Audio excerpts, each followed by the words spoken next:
A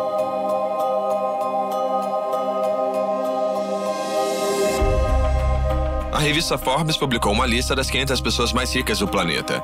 Descobriu-se que mais de um terço deles não tem diploma universitário.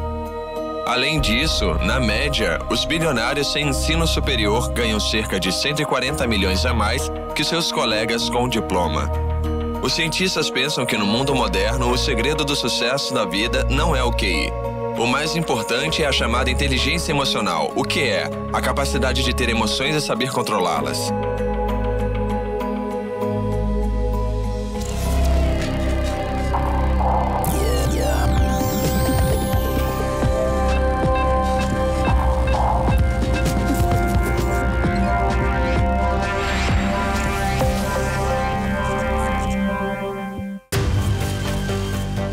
Este é Bill Gates, um dos homens mais ricos do mundo.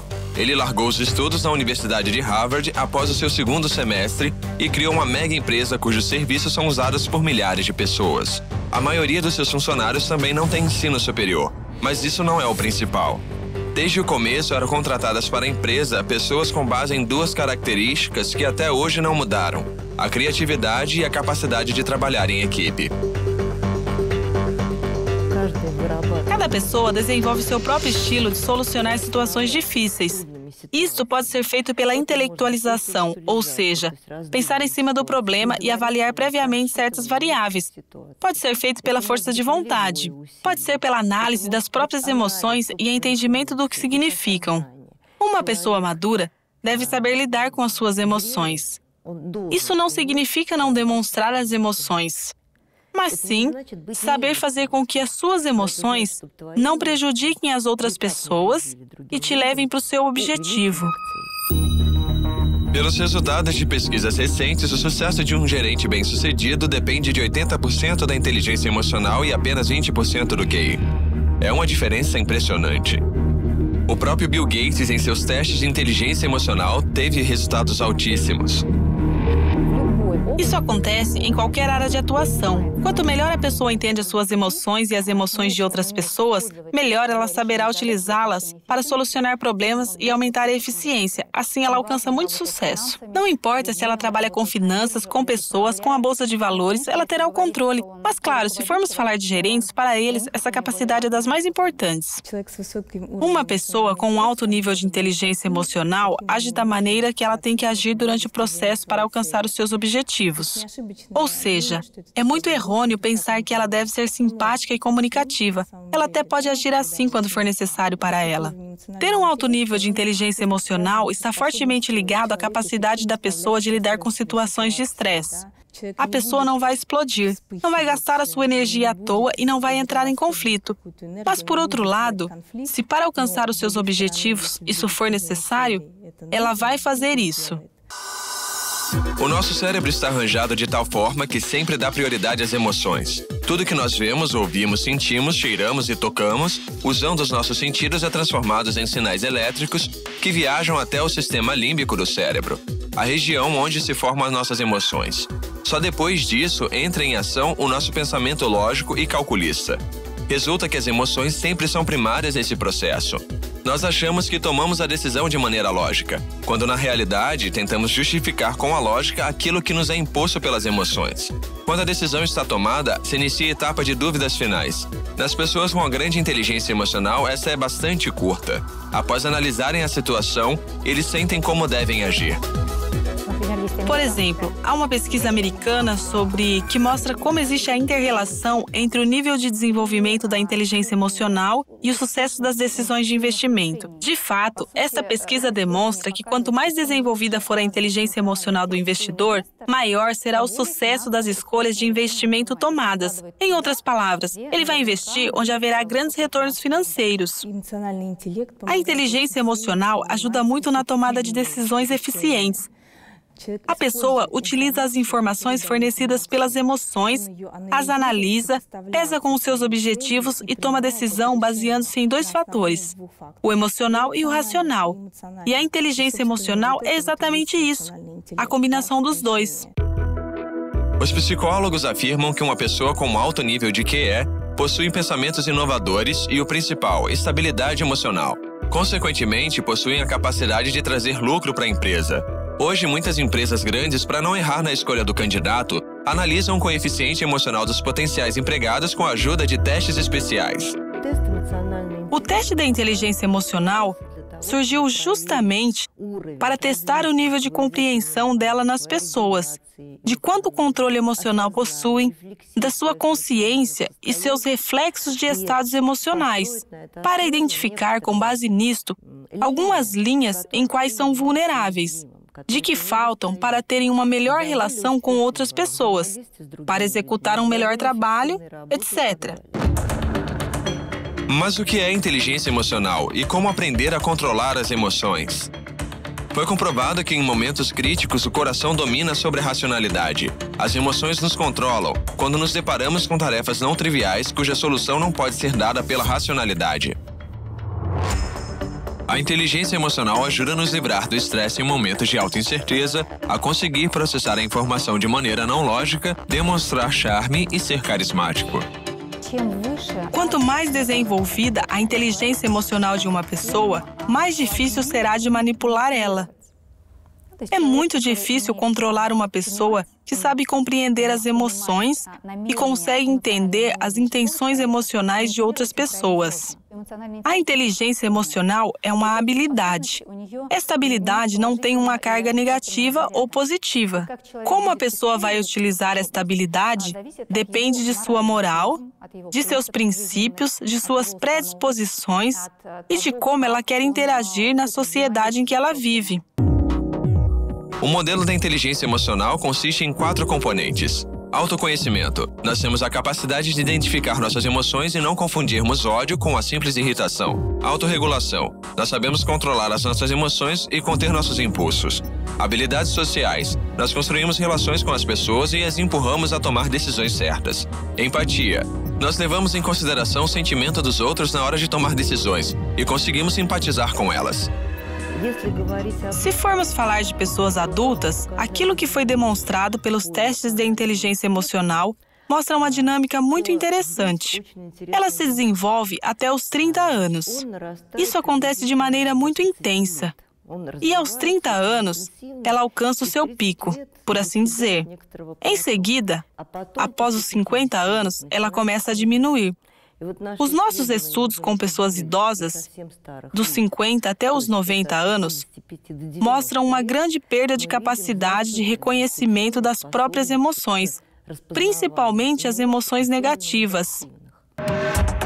A incapacidade de compreender as próprias emoções na psicologia chamam de alexitimia.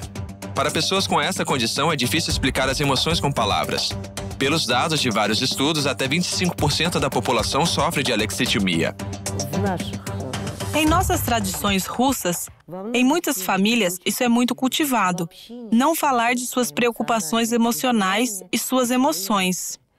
Esta é uma situação nada saudável, pois a pessoa é obrigada a acumular esta tensão emocional que, de qualquer maneira, será canalizada para algum lugar, que não sabemos para onde exatamente. Além disso, isto influencia muito a saúde emocional e o estado emocional. A pessoa pode perder o sono, o apetite, ficar em estado de preocupação e desconforto. O ideal é que, desde criança, conversemos com nossos próximos sobre nossas preocupações. A maior parte da população que sofre com alexitimia é homem. Os cientistas pressupõem que a causa disso possa ser o desequilíbrio na comunicação entre os 2 hemisférios do cérebro. A comunicação entre o hemisfério direito e esquerdo do cérebro é feita pelo corpo caloso, que é o tecido feito de conexões nervosas. Na alexitimia, o corpo caloso fica danificado em um nível microscópico. Nessa situação, o hemisfério direito, que já é dominante na maior parte das pessoas, começa a ter uma predominação ainda maior.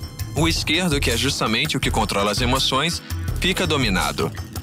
A pessoa fica em uma situação de constante conflito entre os 2 hemisférios. Se formos falar de inteligência emocional e de como as pessoas reagem a diferentes estereótipos comunicativos, então as mulheres, neste caso, são mais emotivas. Elas possuem uma inteligência emocional mais desenvolvida. Nos homens, a inteligência lógica é mais desenvolvida. As mulheres superam os homens constantemente. De uma maneira geral, elas foram criadas exatamente para isso, para inserir finas conexões emocionais na comunidade, com as pessoas próximas e as pessoas como as crianças, seus parentes, colegas de trabalho, etc. Os homens ficam um pouco para trás, mas aos 40 anos, os dois se equiparam. E aqui, os homens até começam a superar as mulheres de certo modo, em algumas habilidades, como o controle racional das próprias emoções. Em outras palavras, eles conseguem esconder melhor as suas emoções e quão claramente eles as expressam, como fazem as mulheres. As mulheres sempre conseguiram fazer isso pior. Ao sentir qualquer emoção, como por exemplo a raiva, nós devemos expressá-las, nos pensamentos, na mímica, nos gestos ou ações. Assim é a natureza das emoções. Elas nascem em nós e se expressam através de nós. Se a emoção não é expressada, isso significa que ela é contida. Essas emoções não encontram saída, começam a destruir o corpo da pessoa, sugando as suas forças. E se o uso dessa carga emocional não acontece de maneira correta, ela se processa de tal modo que leva a uma série de problemas, principalmente de saúde. Neste caso, sofre antes de tudo o sistema circulatório, o sistema digestivo, os pulmões e o sistema respiratório. Ou seja, é uma coisa bastante séria. Mais cedo ou mais tarde, a pessoa emocionalmente exausta não conseguirá segurar dentro de si os sentimentos negativos. E então a barragem irá se romper e as emoções encontrarão seu reflexo em discussões e brigas. Como aprender a controlar as emoções e não permitir as explosões emocionais? O primeiro passo é tomar consciência delas. Que emoções eu estou sentindo neste momento? A vida de cada um de nós está repleta de centenas de tonalidades emocionais e sentimentais. Conseguir diferenciar cada uma é uma habilidade que se desenvolve com treinamento. O segundo passo é identificar aonde cabem essas emoções. Eu posso expressar raiva no meu trabalho? Como regra, este tipo de comportamento leva a consequências negativas. Um exemplo clássico, no Japão existe um boneco que se assemelha à figura do chefe. E se o funcionário tem vontade, digamos, de gritar com o seu chefe, ele não grita com ele em si. Ele grita com o boneco e até bate nele, com um taco ou algo do tipo. É pior se essas emoções ficarem dentro da pessoa, principalmente as negativas. A contenção de emoções leva a doenças e, por isso, é preciso aprender a controlar as emoções. O terceiro passo é a autorregulação. Como lidar com as emoções se a situação o exige? Cada sentimento nosso é uma reação a um acontecimento ao qual o nosso organismo deve se adaptar. Por isso, as emoções são acompanhadas de mudanças fisiológicas. O pulso e a respiração aumentam, cresce a pressão arterial e as pupilas se dilatam. Neste caso, os médicos recomendam respirar devagar e de maneira profunda. Isso acalma a mente e muda o foco para as reações do corpo. Essa capacidade de controlar as emoções, de não deixar as emoções tomarem conta de mim, é muito importante. Nós não devemos suprimir as emoções, pois isso leva, primeiro, um comportamento inadequado. Segundo, um choque emocional intenso se nós reprimimos as emoções por muito tempo. Controlar as emoções e não permitir que a raiva tome conta pode evitar que façamos algo do que vamos nos arrepender depois, além de ser uma habilidade importante na competência emocional. Quando nos autorregulamos, nós podemos influenciar o estado emocional de outras pessoas de forma eficiente. Quando conhecemos nossos sentimentos, também conseguimos sentir o nosso interlocutor. Podemos sentir se ele é confiável. Nós realizamos um experimento. Com a ajuda de um teste, nós descobrimos o nível de QE de cada participante. Ele acabou tendo muita variação, de níveis baixos até níveis altos. A tarefa era a seguinte: vejam essas fotos. Apesar de ser a mesma pessoa na foto, temos que pensar que podem existir irmãos gêmeos no mundo. Isso é uma coisa que acontece. Aqui a questão é bastante simples. Uma dessas pessoas, digamos, trabalha na indústria do entretenimento como produtor e o outro trabalha com negócios. Peço que vocês respondam de maneira muito séria as duas perguntas. A primeira, a qual dessas duas pessoas você confiaria o seu dinheiro? E com qual delas, do seu ponto de vista, você teria vontade de fazer amizade? O papel rosa representa o investimento, o amarelo a amizade. Apesar de nas fotos estar a mesma pessoa, cada foto causa uma reação diferente. No caso da primeira, temos uma pessoa de roupa social e um olhar distante. No segundo, temos um olhar aberto e um leve sorriso simpático. Eu confiaria o investimento? Acho que apesar de que este aqui parece ser um cara legal, a este. Eu entregaria o meu dinheiro a uma pessoa que pareça séria, trabalhadora e objetiva. Eu seria amiga desta pessoa e a ele mesmo eu confiaria o meu dinheiro. Não obrigatoriamente uma pessoa de roupa social consegue entender de finanças melhor do que o meu amigo. Ele parece uma pessoa simples e simpática. Ele tem um olhar agradável e um bom contato visual. Eu penso que vale a pena confiar dinheiro a ele. E, ao mesmo tempo, seria também interessante de conversar. Eu acho que eu faria amizade com essa pessoa. Já que ele é um empresário, uma pessoa trabalhadora, então eu devo talvez confiar o dinheiro a ele para que multiplique o capital. E por que não ser amigo do meu investidor também?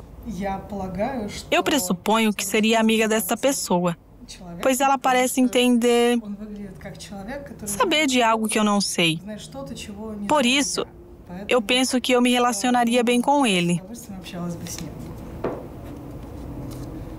O meu dinheiro para investimento eu daria a essa pessoa, pois se eu devo entregar este dinheiro a alguém para investimento, ele o investiria em algum negócio divertido. Como resultado, os participantes com uma forte inteligência emocional decidiram que fazer amizade com o empresário de roupa social seria complicado. Mas o mais interessante é que eles também investiram dinheiro com a pessoa da segunda foto. Por que eles simpatizaram tanto com ele? Nós confirmamos a hipótese de que a pessoa que tem a maior capacidade de expressões de emoção e consegue refleti-las no seu rosto pela comunicação não verbal, em sua mímica e em seus gestos, causa maior simpatia. Ou seja, de fato, ao conquistar amigos, o segundo Evgeny não só ganhava amizades, mas ainda um capital extra.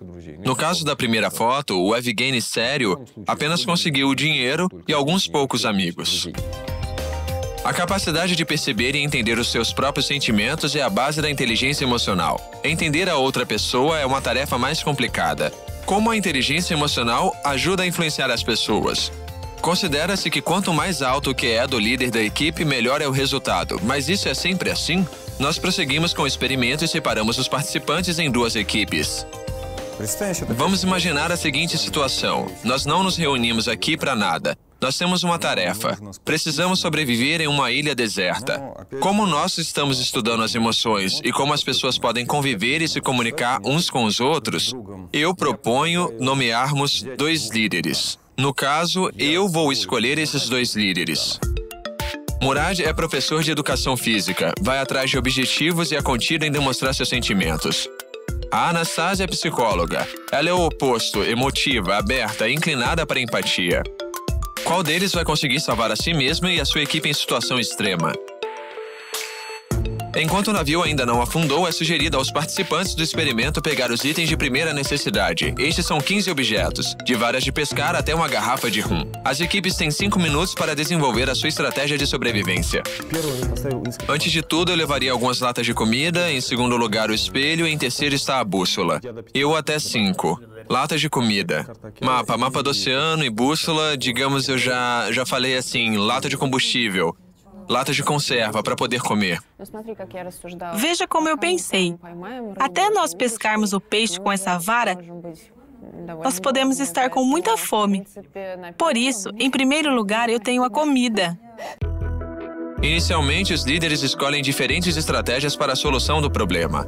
A Anastasia tenta escutar cada participante do grupo e parece um pouco perdida. Murad age de maneira mais autoritária, tentando suprimir as emoções de seus subordinados.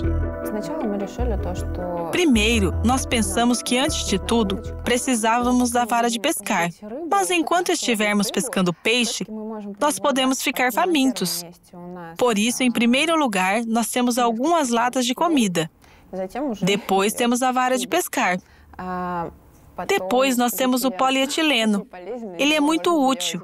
Dele podemos fazer muitas coisas úteis e por isso ele está em terceiro lugar. Em quarto, temos o espelho, pois ele pode servir para sinalização e para que possamos ser vistos também. Em quinto, temos o rádio. Em sexto, a lata de combustível. Se nós ouvirmos no rádio que alguém está passando por perto, poderemos rapidamente fazer uma fogueira. O que vai depois? A corda. Mas para que exatamente precisamos dela? Nós ainda não decidimos por quê. Nós temos uma estratégia bem simples. Antes de tudo, digamos sobreviver e depois se salvar. O primeiro que fizemos foi escolher daquelas coisas a comida, pois precisamos ter força. Acordamos que não deixaríamos o pânico tomar conta. Depois, pensamos sobre o que nos aguarda depois que acabar a comida. A nossa reserva de comida. Em segundo lugar, colocamos a vara de pescar. Em terceiro, a lata de combustível, o pedaço de polietileno resistente para a construção de um abrigo. O telhado do abrigo deve ser resistente, tá? Fechado, protegido da chuva ou, digamos, no eventual vento forte, a corda junto com o polietileno nós fixamos e fechamos com o polietileno e depois amarramos com a corda esses pedaços de madeira que, digamos, são a estrutura do abrigo. Então, em sétimo temos o rádio, em oitavo a bússola e em nono o mapa. Tá. Depois temos o décimo, a garrafa de rum. Alguém deu a ideia que podemos usá-lo como antisséptico. E as barrinhas de chocolate, isso nós colocamos por último, porque elas estarão associadas com a salvação, a felicidade. Nós estamos salvos, estamos voltando e comendo chocolate. Sim, comendo chocolate, para comemorar. A estratégia de sobrevivência da ilha deserta da equipe de Murad parece mais convincente. Então, estes participantes têm mais chances de sobreviver. O Murad, desde o início, começou a construir de maneira eficiente uma estrutura de hierarquia e de controle de seu coletivo, quando ele foi nomeado líder. Em situações extremas, ganha aquela equipe que consegue se unir de maneira mais rápida. Em relação à equipe da Anastasia, o seu, digamos, estilo liberal de comando, em situações extremas, não funciona. O que esse experimento demonstrou? Nós vemos de maneira clara como em situações extremas ganharão aquelas pessoas que têm uma menor ação da inteligência emocional. Em situações extremas, essas pessoas sobrevivem mais. Mas a vida não é feita apenas de situações extremas. A alta inteligência emocional de Anastasia como líder pode ser importantíssima na solução de problemas incomuns. Por exemplo, quando será exigido do líder que ele tenha um pensamento inovador e criativo. Se formos falar não de situações extremas, mas de situações do dia a dia, neste caso, a Anastasia demonstraria o seu alto nível de inteligência emocional, que está ligado à capacidade de se colocar no lugar de outras pessoas. Aqui há que destacar que não existem reações emocionais boas ou ruins. Esse experimento demonstrou exatamente isso. É possível aumentar o QE? Os pesquisadores explicam que trabalhar em cima do nível de inteligência emocional nunca é tarde. Se o QI praticamente não muda com a idade, a inteligência emocional pode crescer sim, pois a identidade de uma pessoa depende apenas 50% de fatores genéticos. A outra parte se forma ao longo da vida. Em cima dessa parte é que podemos trabalhar. Aqui temos dois aspectos. Um deles é a comunicação. A partir do que se formam as nossas emoções? Antes de tudo, da comunicação com as pessoas. Ou seja, devemos nos comunicar com outras pessoas. Uma vida assim, repleta de emoções, deve manter-se nesse formato até o final. Do outro lado, é a base física. Se o meu organismo, digamos, é mais ou menos saudável, até mesmo na velhice, isso é consequência de cuidados ao longo da vida. Um cuidado com o sistema circulatório e prática de exercícios físicos. Se a circulação sanguínea da cabeça for boa, consequentemente o sistema límbico também será mais saudável. Para desenvolver este componente do que é a empatia, é preciso observar as pessoas, aprender a entender a comunicação do corpo, saber escutar, aprender a sentir o clima do momento. É preciso começar do básico. A pessoa deve decidir como ela entende a percepção de alguma emoção. Por exemplo, a felicidade. O que é isso? O que eu estou sentindo? Como os outros sentem a felicidade? Como eu posso perceber se uma pessoa está sentindo felicidade ou ódio, ou medo? Qual a causa do surgimento das emoções em mim e nas outras pessoas? Se dar bem com outras pessoas, entender cada uma de suas reações e saber prevê-las, chegar a um acordo e cooperar. Podemos gastar anos para desenvolver a inteligência emocional, mas se o treinamento for contínuo, o resultado é garantido.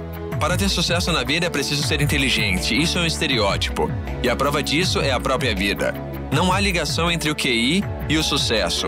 As pessoas que se tornam líderes são as que têm uma alta inteligência emocional. As suas habilidades para entender os sentimentos e as emoções suas e dos outros os ajudam a viver de acordo com seu próprio roteiro.